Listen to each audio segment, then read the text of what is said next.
In this episode, I chat with Flynn Graham about personal growth through business and sales, the importance of business goals, the power of planning, and the impact of social media on your business. Let's dive in. Welcome to The Video Coach. I'm your host, Andrew Murphy, and with nearly 2 decades of video experience, I'll guide you with everything I've learned along the way to help turn your passion into a thriving video career without decades of trial and error. For those who don't know you, give us your little one-sentence power offer for who Flynn Graham is, and then we'll kind of rewind and we'll figure out where you came from, how you got to where you are today, and then we can go from there. It's super interesting, like trying to sum up my whole identity in a sentence. But I think that... Give us your elevator pitch. My elevator pitch. Yeah. So my name's Flynn Graham, and I have an incredible interest and desire to understand more about other people's stories. That's a really good way of putting it. Yeah. There you go. Because it leaves room for imagination. Well, I just came up with that then, by the way. That's why I'm impressed with myself. But I think the thing that's really important to me is that while my job is also a reflection of myself, outside of work, I still have an incredible passion for doing things like this and understanding more about just other people, why they do what they do, how they got to where they are, regardless of where it is. I find it super interesting. And something I realized about myself probably in the last 12 months is like growing up, especially in my 20s and stuff, I thought I was always like, oh, I'd just be like quiet and broody. Like don't like talking to people that much. Yeah. Fucking wrong. I love talking to people. I just didn't know what I liked talking about. Yeah. Whereas now I find all sorts of things that I like talking to people about, and I could talk for ages until my voice conks out. But which isn't long at all. Not long at all. Not long at all. It's about an hour. But I just realized that I was asking the wrong questions. I just didn't know what I was interested in. And now that I kind of have an idea of the things that I'm interested in, just chat to people for ages. Like every time we catch up, we always end up chatting for fucking ages. We're like, usually about work. Yeah, I know. Well, it's good to have someone else that's like kind of on the same level where you can just like debrief as well. I think there's that aspect to it, but I think we're also both pretty passionate about what we do. Yeah. And so it doesn't feel like, I don't know, it's just fun. So, And especially like, that's one thing I've found is Ash, she has like a capacity for talking about like business and work and stuff. And then once kind of like capped, she's like, don't talk to me anymore. This is too much. Whereas that's where it's good because I'm very similar to you, where it's just kind of like there's just always the cogs kind of like going in the background. So I just need sometimes someone to be able to just be like, hey, I'm thinking about this and just work on some stuff. Yeah, when it comes to that kind of stuff, my cuppeth does not runneth over. Just never ending. It's a never ending thing. It's something that I didn't realize until probably maybe February or March this year. Just how all encompassing the breadth of business can be. Yeah. Because it's not just like, oh yeah, you go to your job and do that. Like there's so much there. Like who I am right now through doing the business, especially sales calls and stuff, infinitely better communicator. Yeah, just for sure. And which fully comes into my personal life as well. And like becoming a better communicator, asking better questions of people, all of this. And while at the beginning it was driven by the need to put food on the table, but then it also understanding more about other people and what drives them and what it is what they need, then kind of goes into the personal life where you can actually talk to people like, what's going on for you, Leon? Yeah, exactly. And just being kind of like, big thing that helped with me is just being curious, right? But like actual genuine curiosity. Yeah. Because you can be like, be curious and ask these sort of questions, these like curiosity provoking questions. Yeah. But there's also a difference between like asking the question and actually genuinely wanting to find out the answer. Yeah. Because this obviously happens with a lot of people when they first start with sales, and it happened with me as well. You kind of get the script and you start writing through the script, rolling through the script. Which I think is important though. It is. It's good to have a structure, but obviously the first like several calls where you just run through the script. Yeah. It's just like, okay, I've got this, and then you wait for the answer, and then you're like, okay, then you just roll into the next one. Yeah. And I hear this as well. I get so many cold calls from just like these telecommunication companies. Yeah. And you can just hear them like reading through the script. Yeah, 100%. It's just funny. You can pick it up though, but then when it's you in the hot seat, it's real easy. Like those first 100 calls, the moment someone answers the question in a way that doesn't flow into your next thing, you're like, Shit. You can see What do the I know? lifeboat's gone into the distance, and you're like, oh, I don't think we're a good fit, bye. Yeah. I used to have so many when we first started doing sales calls, and they would like throw me a curveball. Yep. And I just like, and then you just like freeze, and you're like, "Fuck, this is so embarrassing." And then you try like recover, Yeah. but for the rest of the call, you're just like, 100%. "This is not good." I used to, every time a lead had come through and was a real estate agent, fear in my bones, because they do sales all day, every day. And so they would just dominate those calls. Yeah. And I'm like, don't really have a sales background or anything like that. And so they would just take charge of those calls and just dominate it. And then at the end, be like, oh, it's cool. So yeah, just send me 3 prices. And I'm like, fuck. It's never going to happen. Yeah. Like, all right, fair enough. You got me there. Let me Yeah, just send yeah. you the thing and never see you again. Catch ya. Yeah. I had a first few calls I started doing with sales, and you get those like really kind of like dominant people that really take charge, and they jump on. You got your questions that you start to ask them, and you're like, okay, cool. Well, we just want to have a conversation, and they just immediately come in and like, so tell me a bit about yourself, like, and they just like take the frame, start doing, and you like always just try to reel it back. You're like, oh yeah, it's a bit about me, but also I want to find this. And then it's like, no, like I want to know more about you, and it's like, it's not good. Yeah. It's really, it's difficult. It's so interesting though that like having that structure at the beginning really does help, because the more and more, it's so easy to say, but it's so intrinsically true, is that you have no clue whether you can actually help someone get to where they want to go if you have no idea where it is they want to go. Yeah.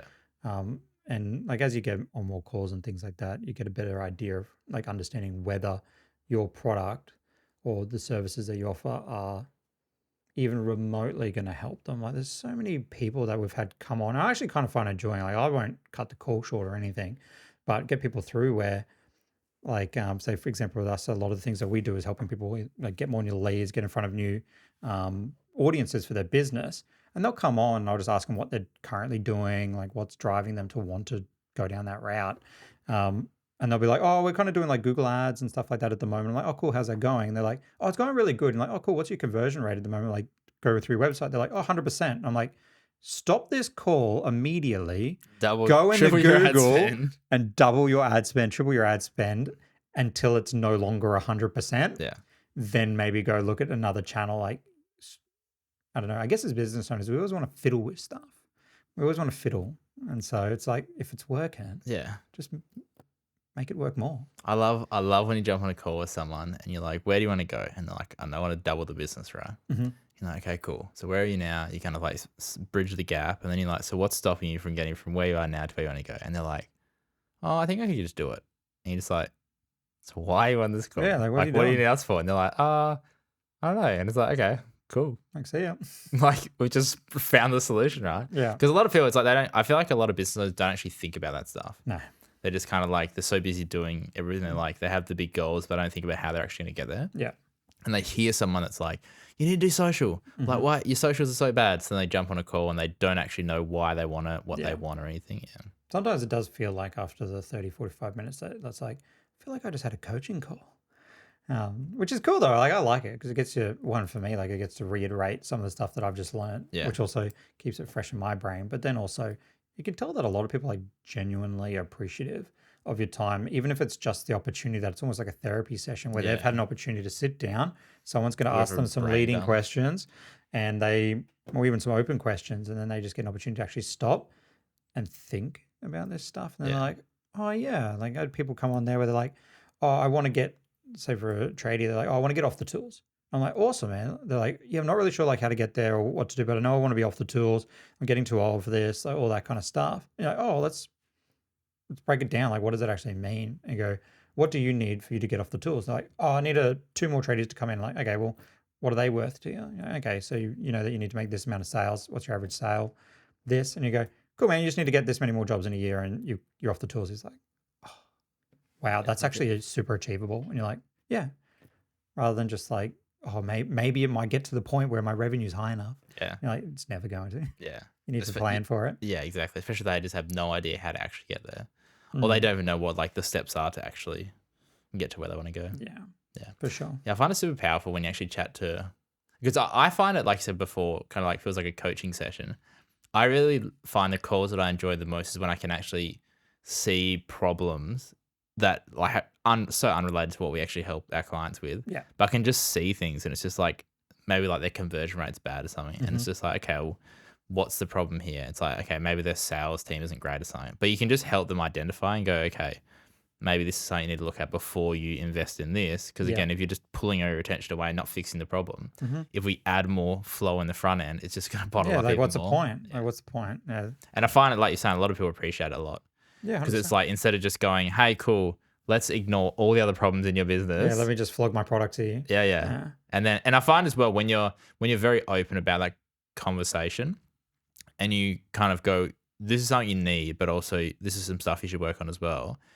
Like you start to build a really good relationship with those clients. Oh, of course. Yeah. I think some of the people that are the most engaged on our like business page that comment and like on everything and send me DMs, people that have come through, have had a call with, but aren't a client. Yeah.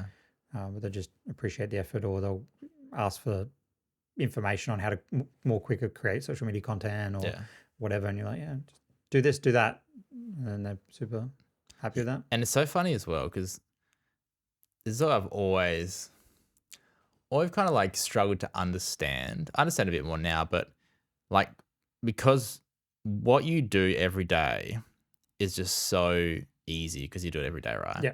And literally like just giving someone the tiniest bit of information that you might have learned over like a few years, and now it's like second nature to you because they don't do it every day. They don't understand it. Like it can be a light bulb moment for them, right? Yeah. Like literally some people, it's like just, look at your analytics and see when your audience is online, when to post. And they're like, what do you mean? Yeah. Like, how do I do that? Yeah. It's just like, it's literally like just here. And they're like, oh my God, it's Yep. amazing. I always think of it in the terms of, say, heard it once about alternate reality theory, where say to an ant, they can't fathom what a human is because it's so big. And so we may not be able to perceive other realities or other beings because they're so outside of what we know. And so I take it for the same thing in terms of like, we can, for clients, you can help them zoom out a little bit and see some of those things, and then it makes sense. Yeah. Rather than like, say, with like one of the pros and cons of social media is that you can learn a lot in a short period of time. But again, with short form content, you're only learning a snippet of a thing. And so you might know about the problem, which social media is quite good at, is articulating what the problem is, and then a really bite-sized solution. And that's why you get a lot of people being like, oh, I've got to be super active on social media, blah, blah, blah, but then not actually knowing how to do that, or even whether that's actually the best way to go about getting more business for that business. Yeah. The one thing that I can't remember I heard this, but I've been using this a lot more in my sales calls, and it just seems to click with people, is like, I feel like a lot of business owners treat social media like Google, because like everyone understands Google, right? It's like you have a problem, you ask and it gives you a solution, essentially, right? Like you're in that stage where you are actively looking for a solution, right? For some reason, people take the same approach to social media, where it's like, I'm just going to post solutions 24/7. I'm just going to try to sell my shit to everyone, like all the time. Except then you say to them, you're like, when you jump on social media, what do you do? And they're like, oh, I just want to take a break, maybe watch something funny, maybe They either want to be educated or entertained. Exactly. And then it's like, so then this is what you want, which is what everyone wants. Which is what everyone This is what you're doing. Can you see that it's not a correlate? Like it doesn't make sense. Yeah. And then immediately they're like, oh, okay, that makes sense. And then when we run through kind of like our strategy with them, it's like, oh, it makes sense. Yeah. Because then it's like, if you focus more on not trying to sell your shit, you're probably going to sell more shit. Exactly. Yeah. I think as well, like some of the clients that I talk to have very active social medias, like especially the clients that we brought aboard, like very active on social media. But for them, they've tried to treat it like a metric, as in a metric in terms of like a checkbox. Yeah. Being like, oh, okay, I've been told that the optimal amount of times to post is 3 times a day, 7 days a week. And so they go download programs. I cannot remember the name. It's a scheduling program. Seems pretty interesting. You can give it a library of stuff and then tell it what days you want to post and what type of thing you want to post. And it goes to its own library and randomizes and grabs out the stuff based on how you've tagged it. I was like, that's kind of cool. But the unfortunate thing is then it becomes real easy to just hit your 3 posts a day, 7 days a week, but the quality of post is like a 1 out of 10 because Yeah. you're like, oh, three times a day, 7 days a week, tick, off you go. And then you've done it for 12 months and not even one person has liked it. And now people actually actively avoid you Yeah. because it's like every time they pick up their phone, you're there and it's never interesting. Yeah. And it's kind of like Alex Moses says with the lead magnets, right? Where it's like, if you put out a shit lead magnet, then people People hate you. assume, Yeah. people assume that's what the rest of your product's going to be like, right? And I guess it's very similar with your content, right? If you put out terrible content, they just assume that that's a representation of what the whole business is like, right? Although to be fair, like I talk to clients about this a lot, about the fact that bad content it's better to post no content than bad content. But like I think it's better to post no content than consistently bad content, because having no digital presence rather than a really terrible digital presence, will negatively impact things more. I see you see it differently. I definitely disagree with that. Yeah, interesting. Because if you think about it, like I don't want to say perfection comes from practice. Progress comes from practice makes progress, right? So again, if you're just going, I'm not going to post until I'm ready or until I have the right kind of content, inevitably you're never going to start, right? Coming from that aspect of things, I 100% agree. But when I talk about bad content, I'm talking about people that are like doing the static posts. posts, like people that are doing it at scale. Like it'll negatively impact your brand, and that's not closely followed by it being the market will take bad content. Yeah. But you need good content to go with it as well to level that out. If you just post a year's worth of awful content, if you didn't post at all, I think you would have been better off. Yeah. Especially because if you've done it for a year and it's all shit, that tells me that at no point have you tried to check to see, like, you're not doing analytics, you're not like checking stuff, you haven't tried to prove anything, there's nothing there that's gauging whether something's good or bad. You're just doing the same thing. Yeah. It's like the definition of insanity. Yeah, exactly. And I think that's the condition. So it's like, it's better to not post rather than like posting without the intention of actually making it better, which is what a lot of businesses do, unfortunately. Like they literally they pay someone. Or just comes with KPI. Yeah. Like, it's just like, do my 3 posts 7 times a day, catch you later. Yeah. So I think like you're saying, and that's where obviously I disagreed on you. I disagreed with you about that is, if you're using it as a way of making progress and like looking at the data and going, okay, 100% fine, because then you're on a trajectory of improvement. Yeah. And people can see that as well, which is, I think a lot of people don't realize that, like, they're like, I don't want to put out bad content. I don't want to put out content where I'm not confident or whatever. It's like, that's not bad content though. That's like, by bad content, I mean like content that your audiences genuinely hate. Yeah. But your 100%. own imposter syndrome is not bad content. Yeah. But like, in fact, it's probably better content. Yeah. And in the owner's mind, it's like, bad content because like they don't think it's like their best content, right? Yeah. But again, I find it really interesting because when you see brands that just suddenly pop up and it's like they're there, it's like, that's cool. But when you see someone who like is just getting started and they're like, might not be the best, but you can actively see them putting in the effort, making changes and then growing, and you see that growth, I feel like you build a way better relationship with that business or that brand because it's like you have seen that growth rather than suddenly just like, oh, here's this, multi-million-dollar business. You have no idea how they started, what their background story is. And I think that's why like behind the scenes and sharing, like pulling back the curtain on content is so important because people want to see like people buy from people. Yeah, but like where did it come from? You know what I mean?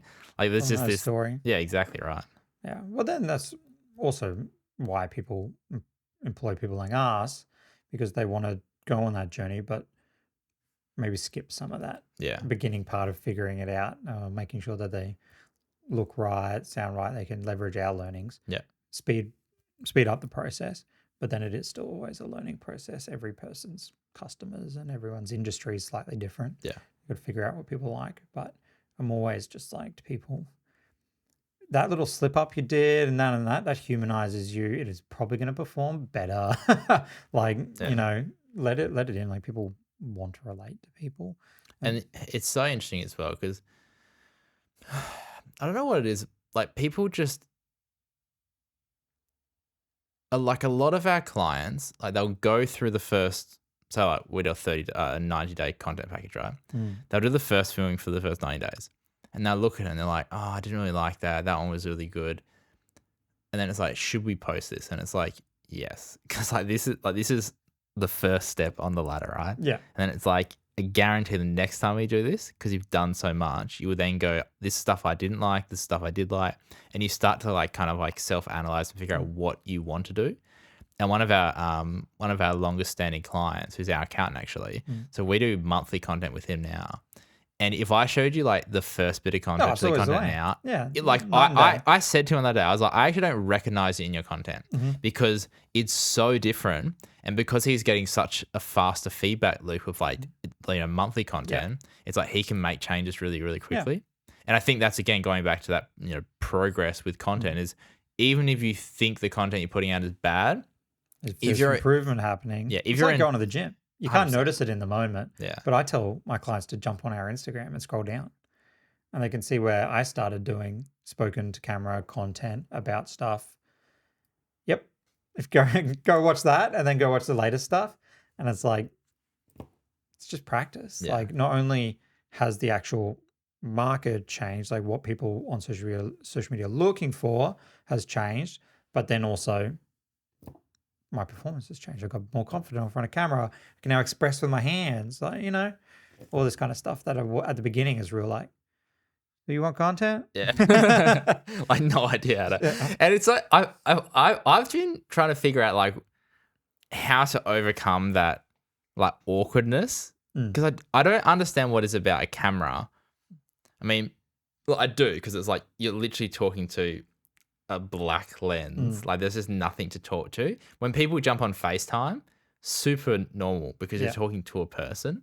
And we've been trying to figure out like, is there a way that we can like add a teleprompter with a human's face or just someone so they can actually feel like they're talking to someone? I'll give you 3 little tips for that one. Like what we do is if someone has scripted their content and really like struggles with the teleprompter thing, FaceTime. So we run it from iPads. Yeah. So we'll run FaceTime through the teleprompter. Yeah. And it's like an interview, what you just said then, having a face on it. The other one is getting people to look off camera. Yeah. I personally think that it's maybe slightly less engaging, but if that's what you need to be your true self on camera, worth it. Yeah. And I think that's the difference is like slightly less engaging because that's it's not only on like a 1-to-1 scale. Yeah, if you were an absolute gun looking into camera versus a gun looking off camera, looking into camera is probably going to slightly outperform. Yeah. But if you're not good talking into it, but a gun talking off camera, but then we'll get whoever's filming to sit off camera and then it just becomes a conversation. Yeah. And you immediately see like some clients just relax and then they can start doing it to you. And the clients to me that stand out that need that are the ones where they'll really like struggle through speaking the content. You press stop, turn to you and deliver you fire. Yeah. And you're like, what? Where was this? Yeah. And then you're like, okay, let's just do one piece of content talking to you. And I've had actually a couple of clients where I'll start that process and in doing that, it'll just they'll become comfortable and then they'll start looking at the camera again and then just carry on. Yeah. And you're like, okay, cool, man. Yeah. No worries, let's do it. That's actually one thing we've started doing is because we used to kind of be like, this is what we're going to talk about, have a think about it, we'll record it and kind of go straight into it. From our conversation the other day, where obviously like something happened on your shoe and you had to kind of reshoot a few times.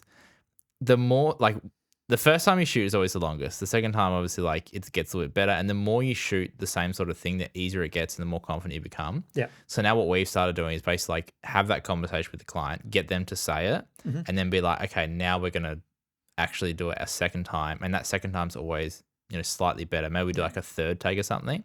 And so because they know what they're going to say, they already have it kind of structured. They can just deliver it way better. Yep. It's a smart way to do it. Yeah. I've found some clients that on the second time they'll start overthinking it.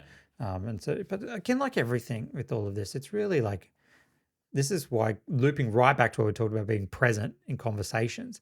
I think that's why it's so important that when you're there operating and sitting across from another human being, that you're actually in the room. Listening to what they're saying. Yeah, like it's not even just listening to what they're saying. And this is what I'm teaching the team at the moment as well, is it's not just listening to what they're saying. It's also listening to what they're not saying and their body language. Like body language is the biggest one. Because if they're kind of looking at you and you can see the fear of God in their eyes, they need you to jump in. They need you to come in and help them and support them through it. Yeah. But you've got to be in there in the room. And also sometimes you'll ask them to do something and it will significantly help what they're doing. And you've got to be in the room to go, we need to do more of that. Or you'll ask them to do something like repeat it and you start getting a worse performance. Yeah. But if you're not there in the room with them, you're just following a script. Yeah. You're not going to see that, and you're going to get a worse performance and a worse experience. Yeah, exactly. For everyone. Yeah. So very, very interesting, isn't it? it is Very, very intricate. And I find it's like, the thing I struggle with the most is like trying to teach our team that. Because like, how do you like, I don't even know how I, talk to clients on set to help them, relax a little bit. And It's just experience. Yeah. It's purely experience. Although I do find that I think we have a bit of a leg up because a lot of the people that I work with are business owners. Yeah. And so I can understand a little bit of like, I find it easier to understand what it is they want because I'm like, me too. Yeah. Me too. Same stuff. Yeah, Me too. I want that too. So it's very easy for me to be customer focused. Yeah. For them, like think about their customer. So quite often I'll talk to our customers on set and be like, love what you just said, but also at the same time it was shit. Yeah. Because it was just the me show. And you guys are talking like, we do this, we do that. We're really good at this. We had a client be like, I really want to talk about our values. And I was like, no one gives a shit. Like terrible thing. No one cares about that.